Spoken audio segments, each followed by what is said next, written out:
if you look at both Australia and New Zealand, the pattern of performance is similar. In 2000, Australia and New Zealand both did pretty well in terms of the quality measure, and okay, they were in the right quadrant in terms of quality and equity. But what's happened since then, PISA is conducted every 3 years, and I've particularly looked at 2006, 2009 and 2012, and the same phenomenon is occurring in both Australia and New Zealand.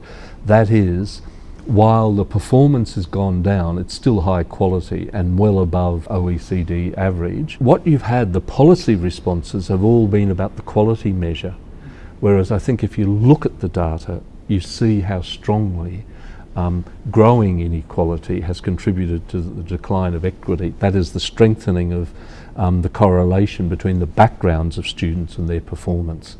But policymakers seem to want to bracket that out of any policy consideration. So what I'm saying is you have to have, in funding terms in schooling, you've got to have redistribution.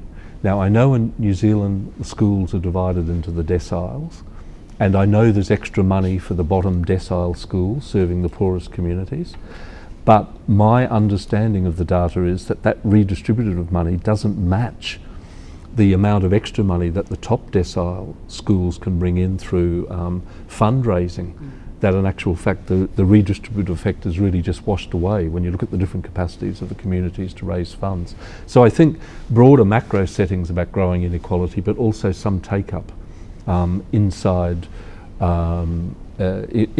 educational funding, then yes, look at schools. But how do we get the best practice in schools? And I don't think you get it by bagging teachers, just focusing on teachers. You get it through enabling, etc. And I think that US research I mentioned by Dennis Condren, he's actually done this interesting statistical analysis. Like the Gini coefficient measures the amount of inequality in a society. Well, Finland, which has always done well, high equity, high quality on PISA, has a low Gini coefficient. The US has a very high Gini coefficient of inequality.